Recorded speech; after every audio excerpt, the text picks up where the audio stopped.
This is where my parents live, Mark declared suddenly upon his visit. Behind him, his in-laws nodded happily.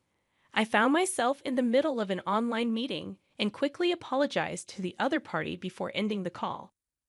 Irritated, I turned my gaze towards the door. "Why did you come all of a sudden?" I asked them, maintaining my composure. My father-in-law proudly replied, "We'll pay off the mortgage, so please leave." It was hard to suppress a laugh at his statement. My mother-in-law had never worked, and my father-in-law was just staying at home without any employment. Yet Mark was completely in favor of his parents' opinion. Disappointed by his stance, I considered divorce. "I leave," I quickly replied, to the surprise of all three of them. "The mortgage of the house is $5,000 per month." With an inward smile, I began to pack seriously. Luckily, I had a business trip scheduled for a week starting for the next day. With my suitcase and bank book ready, I headed to the entrance. "Goodbye," I said as I left the house. First, I'd start by transferring the house's title to Mark. I felt excited thinking about my future plans. My name is Shyle Owen. I am 47 years old and work as a web designer. I went independent 5 years ago and have been fortunate enough to receive many project checks. As a result, I've earned more than 5 times my previous salary and now live on the top floor of a high-rise condo. I met Mark, my husband, 3 years ago through Ashley, my former boss, and his cousin. He's kind and honest, but had trouble maintaining relationships, so he had been single for a long time. Around that time, my business was doing well, and I bought the top floor of a high-rise condo, doubling as an office. I wasn't planning on marrying, but Ashley strongly suggested I meet Mark. When I met him, he was very gentle and attractive, looking much younger than his actual age. We started dating and got engaged within 6 months. My parents had already passed away, and my only relative was my brother. So my brother and his wife also attended the family meeting. From Mark's side, his parents and cousin Ashley came. The meeting went smoothly overall. However, my sister-in-law's comment, "This seems stiff," left me puzzled. I never imagined her words would become a reality. After marrying, Mark moved into my house, and we started our life together. His workplace was harsh, requiring him to leave early in the morning and return home past midnight. Despite this, his salary was only a quarter of mine. I suggested to Mark, who was exhausted and went to sleep immediately every day, "It's bad for your health. Why don't you look for another job?" However, he reprimanded me with a face full of anger. "Are you saying I should quit my job? Are you looking down on me because I earn less?" I was surprised by Mark's strong reaction, as we had never argued before. Feeling uncomfortable about unintentionally disrespecting his job, I decided to apologize sincerely. "I'm sorry. I didn't mean it that way. I'm just worried about your health." Mark quickly calmed down and apologized. Our first argument ended swiftly. However, it became difficult to suggest a job change afterward. Mark's return time got even later, and he eventually spent half the week at the office. While I was concerned about his health, he seemed to enjoy his job. So I decided to support him as much as I could, creating a relaxing environment whenever he returned home. "Hey, about my dad's medical expenses, could we increase the remittance a bit?" Mark suggested this when his father was in the hospital with back pain. Sighing inwardly at his request in his father's hospital room, I didn't hesitate to help my in-laws, as I had no parents of my own. Our household depended on my income, with Mark contributing a part of his salary to his parents. His salary wasn't low for a man in his 40s, but the exact amount he kept for himself was unclear. However, it was evident he was providing enough for his parents not to struggle. I couldn't agree when he insisted on increasing the remittance because it was possible only due to my income. Yet it was hard to refuse in front of his parents. "Mark, you're really kind. Thank you so much. It's a big help," they said, looking at me and Mark under their pressure. I reluctantly agreed to increase the remittance. Afterward, my in-laws started demanding money for various reasons, not just the remittance. I wanted to refuse, but they knew I would say no. So they approached Mark instead. Especially weak to his mother's requests, Mark often decided to increase the remittance whenever she asked. On the day his father returned from the hospital, after sending my in-laws off in a taxi, Mark and I returned home, only to find surprisingly that his parents, who were supposed to have gone home, were waiting outside our house. It's tough for Dad to climb our stairs, so I thought we'd take care of him here until his back is fully healed. What? You can't just spring that on me. My surprised reaction made my mother-in-law frown. My father-in-law stood in front of the door as if to say, "Let us in quickly, Mark." "That's okay, right?" Mark replied, and I stared at him in shock. He avoided my gaze from his reaction. As I observed the situation, it became apparent that Mark and his parents had likely already discussed their plans. "Fine, you can stay here until you're fully recovered." I reluctantly relented, ushering my in-laws inside. They surveyed the house and settled onto the living room sofa. "Look at this place, so nice." "Our house is 50 years old and falling apart," remarked my father-in-law. "Yeah, it's really showing its age," agreed my mother-in-law. Mark nodded along, indicating their intention to stay for an extended period. Admittedly, since I had been providing them with financial support, having them here might ease the burden. However, financial considerations aside, it didn't mean I welcomed the idea of cohabiting. Renovating old houses is trendy these days. How about considering that, Mark? I suggested. "Yeah, maybe," Mark replied vaguely. 2 years into our marriage, despite being in the supposed honeymoon phase, Mark and I hardly spent time together. We hadn't even gone on a honeymoon. This place served as both my home and office. It was manageable when Mark was out for work, but with my in-laws around all day, it complicated things. If we were to live together, I'd rather move into their house and reserve this place solely as an office. Thanks to my initial resistance, the topic of cohabitation wasn't brought up again by my in-laws. However, even months after my father-in-law's discharge from the hospital, my mother-in-law showed no sign of taking him back. Their belongings started to overflow from the guest room into the living room. "Mark, your dad seems perfectly healthy now. He even went bowling today. Maybe it's time for them to go home," I suggested. "What are you saying? Sending my dad back with his bad back is cruel. What if it gets worse?" Mark raised his voice, leaving me silent. It seemed that Mark believed raising his voice would compel compliance. He frequently asserted his opinions loudly, and opposing him often resulted in my mother-in-law siding with him, putting me at a disadvantage. This dynamic persisted for 2 years. During this time, I took care of all the housework while my in-laws frequently went out to enjoy themselves. Despite my father-in-law's back being fully healed, there were no signs of them returning home. "Sorry, I have a meeting at 1 p.m. today, so I'll eat lunch in my room, okay?" I informed them as I placed lunch on the table. "Understood, but leave the dishes for later," my mother-in-law replied without looking up. As the clock struck 1 p.m., my online meeting commenced. However, about 10 minutes in, the door burst open, and Mark declared, "This is where me and my parents live." My in-laws nodded behind him. I swiftly apologized to the meeting participants and ended the call, inwardly frustrated. "I told you I had a meeting at 1 p.m., I grumbled as I headed towards the door. "Why are you doing this all of a sudden?" I asked calmly, only to be met with my father-in-law's smug reply, "We'll pay the mortgage so you can leave." Suppressing a laugh at his audacity, I simply replied, "All right, I'll leave," surprising all 3 of them.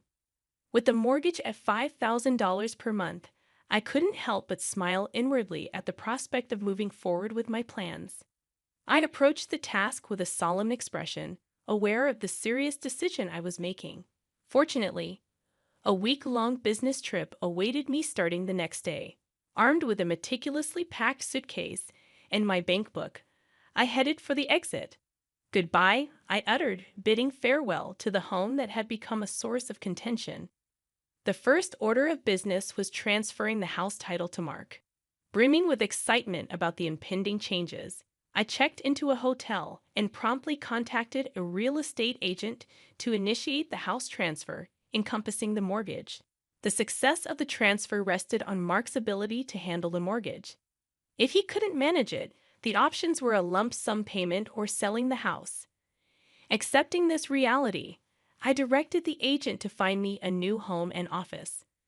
My work could be conducted remotely, but a dedicated office space was crucial for calm client discussions. The agent identified a suitable location approximately 40 minutes from my previous residence, complete with top-notch security. After a visit and quick decision, I bought the luxurious apartment, considering it a well-deserved reward for my efforts. In the interim period before the move, I stayed in temporary accommodation. Once all the necessary documents were prepared, I delegated the packing and moving process to a professional moving company. During the move, my in-laws and Mark assisted while exchanging unpleasant remarks about me. One of the movers even commented, "You have a difficult family," causing a flush of embarrassment. A week after settling into my new abode, I received a call from Mark. His anxious inquiry about changing the mortgage indicated he was just grasping the situation. His father's shouts in the background urged me to return quickly. Despite the divorce being the plan, Mark seemed taken aback. "But we're getting a divorce, right? It's unfair for me to pay the mortgage if you're the ones living there," he protested. However, I couldn't accept his denial after they had explicitly told me to leave the house. I played back our conversation from that day, caught on tape during a web meeting. Mark was startled by my explanation, having forgotten about my practice of recording meetings for documentation purposes. Undeterred, I informed him about the impending mortgage repayments, subject to a credit check. Mark, seemingly unaware of the details, asked about the monthly amount, leading to my laughter. Despite my prior disclosures and document presentations, Mark seemed oblivious to the $5,000 monthly mortgage. Stunned, he remained speechless, prompting his mother to intervene. She questioned the amount and proceeded to assert that Mark's salary could handle it.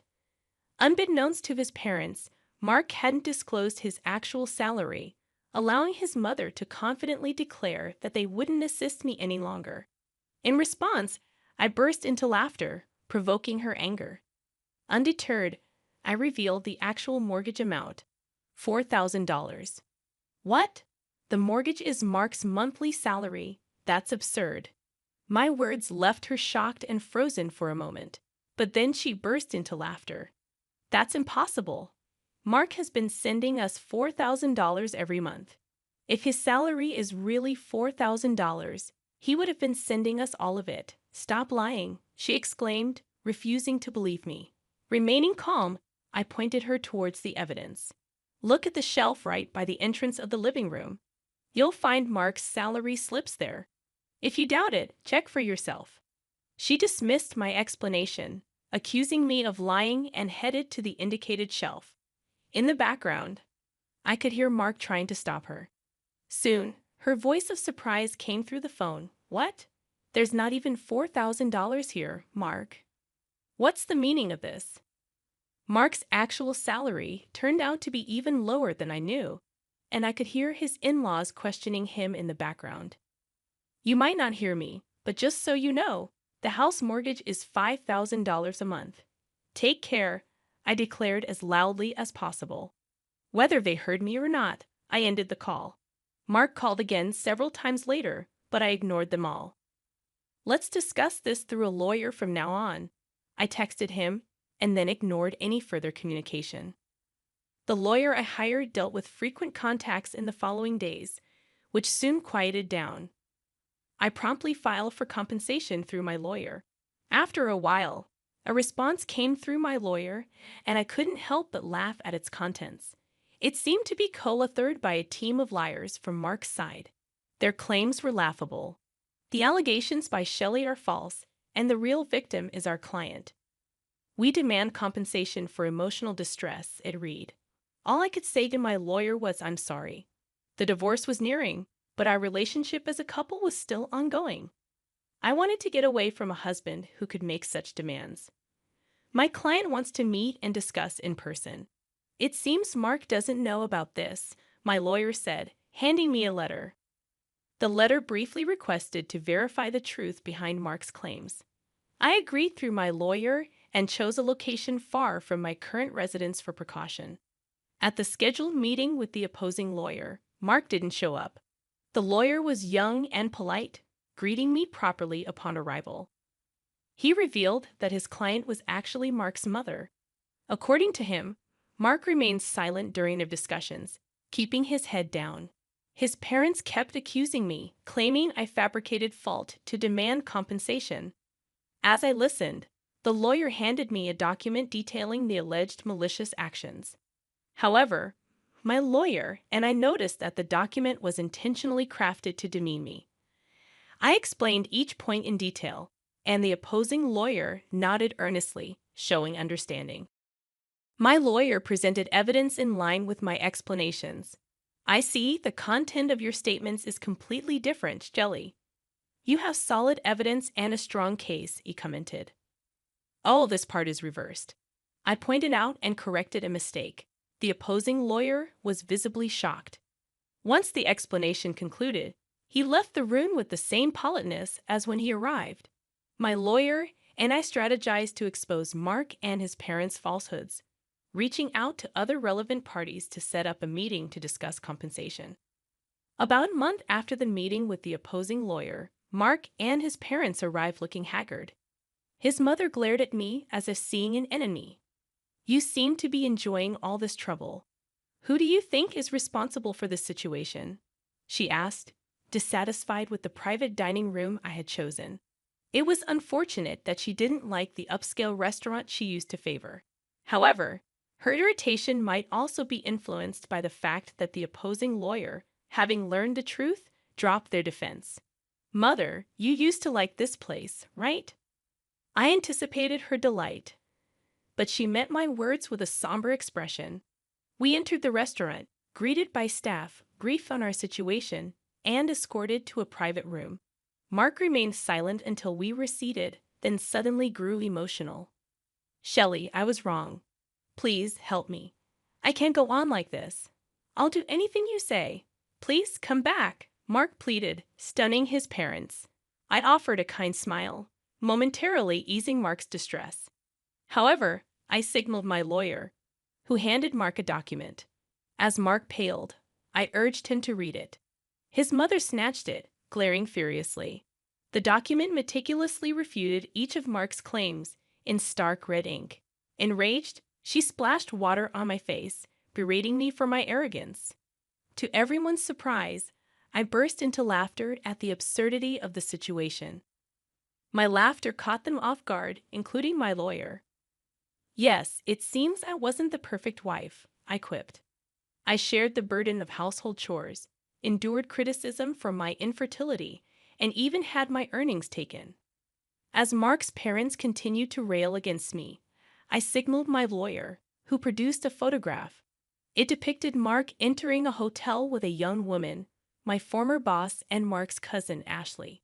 Shocked into silence, Mark couldn't deny the evidence. Ashley explained the situation, revealing Mark's infidelity. In the face of his guilt, I submitted the divorce papers and compensation documents. Mark, overwhelmed, began to cry. His parents, equally shocked, faced the reality of their son's actions. Within a month, Ashley informed me that Mark and his parents had moved due to financial strain. Mark's salary couldn't sustain their spending habits, and they sought rent assistance. The compensation for the deceived woman and myself was covered by Ashley's parents. Surprisingly, Ashley found love with Mark's former lawyer, drawn to his decisiveness. Embracing the unexpected turn of events, I started blogging about my experiences, leading to new writing opportunities. Since the divorce, I've been pursued by a corporate executive I met through business. Our relationship turned romantic, and he's proposed we live together. While I contemplate my answer, I'm certain of my decision. As I prepare for our date tomorrow, I reflect on the journey that brought me here, seated in front of my computer once again.